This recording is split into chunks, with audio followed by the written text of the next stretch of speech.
It was the little Honda engine that could.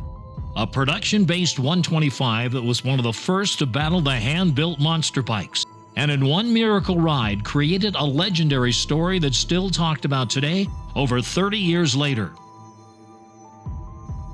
A mere glance at Johnny O'Mara's 1986 Honda CR125 does not indicate the spirit and soul beneath. That was by design. Starting with the 1986 season, the American Motorcyclists Association banned hand-built works bikes from U.S. racing. The top stars would race bikes that looked just like those sold on showroom floors. With Honda forced to put its exotic works bikes on the shelf forever, would the team also see an end to its run of dominance? Hardly. Honda was ready with strong production bikes in all three displacement classes. And in fact, Honda dominated the 1986 season more resoundingly than any before. It was the 125s, though, where many had questions. In 1985, Ron Lachine dominated the AMA Motocross Nationals on his Works RC 125, widely considered the most exotic 125 ever raced in the United States. For 1986, Honda signed little-known Mickey Diamond as its main 125 rider. Diamond, on the new production CR125, landed the 125 National Championship. Team Honda was so strong that when it was time for Team USA to select 3 riders for its Motocross to Nations team, the red, white, and blue went all red, with Ricky Johnson on a 250 and David Bailey on a 500. O'Mara would drop down to the 125. His task at the Motocross to Nations would be one like no other. The 1986 edition of the Nations would be only the second one ever to feature a mix of displacement classes all on the same track at the same time. But this would be the first time the American team would have to race against works bikes, still legal in Europe, on production equipment. O'Mara's 125 was special, though. Eric Krippa, who built the engine, cites the superb design of the production 125 as a great starting point. Honda's ATAC power valve system was now highly refined, and Krippa says most of the bike's advantage came from an excellent cylinder design that allowed for much experimentation with porting, providing Krippa daily showers of metal shavings. Copious time on the dyno, coupled with trick HRC exhaust development in Japan, resulted in a 125 with a broad spread of power, something unheard of in a bike with such a small displacement. It produced 36 to 38 horsepower between 6,500 and 10,000 RPM. HRC also supplied a billet crankshaft, single-ring pistons, and special gear set, making first gear taller and the gap between second and third closer. The production look does hide some stealth trickery. The bike is assembled with copious amounts of magnesium and titanium, bringing it down to the legal weight minimum. It sports a rear disc brake where the production bike used a rear drum.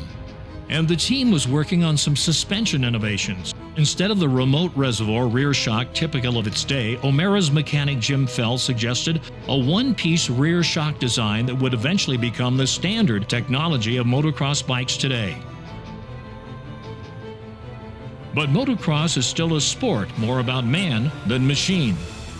It was O'Mara's incredible riding that day in Maggiore, Italy, on September 21, 1986, that made this bike a legend. It would also mark O'Mara's last ride on Honda, and one he used to prove to the world what he was capable of while riding red. In the first moto, O'Mara was given the lead spot on the starting gate. He quickly moved over to give his teammate Johnson on the 250 a hold to the front. O'Mara quickly moved to second and would finish there, shocking the world by beating every 250 in the field except for one, his teammate Johnson. David Bailey, the U.S. 1986 500 champion, appeared confident, but he was on the spot. To save face, he needs a performance to match the ones turned in by O'Mara and Johnson. On O'Mara's face, there was only concentration. He had to be thinking, what chance do I have on a 125 against the 500s? The second moto told the real story, though. Bailey on the 500 started on the front row and quickly took off with the lead. O'Mara started mid-pack, but then began tearing through the field. Johnny O'Mara, meanwhile, is continuing to work his way through the pack, but O'Mara has his work cut out for him. Late in the race, O'Mara had climbed to fourth, then Belgian world champion Georges Jobet crashed. Here's Thorpe, rider number 42, up over the top of the hill, and Jobet goes down. O'Mara has had the pressure on Jobet, and it's paid off as the Osho moves into the number 3 position. Now O'Mara had caught 500cc world champion Dave Thorpe riding a Works Honda 500. O'Mara stalked the Brit up and down Majora's steep hills and then executed a dramatic pass late in the race. And O'Mara has moved into the number 2 position. An incredible ride for the Osho on a 125. David Bailey in the number 1 position has to have heard the tremendous roar of the crowd as O'Mara made that pass. Dave Arnold, Honda's team manager at the time, cites not the bike, but O'Mara's incredible corner speed and momentum as a key source of the passes. It was a ride unlike anyone had ever seen, as again O'Mara would finish second overall on his 125 behind only his teammate Bailey.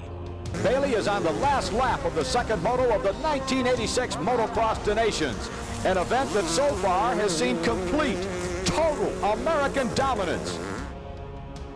10 years later, Steve Lamson, also on a production CR125, would become the first rider to ever win a Motocross des Nations moto outright on a 125. Even his bike still held tricks dating back to the first factory Honda production racer from 1986. A bike that will forever be a legend as the little Honda engine that could.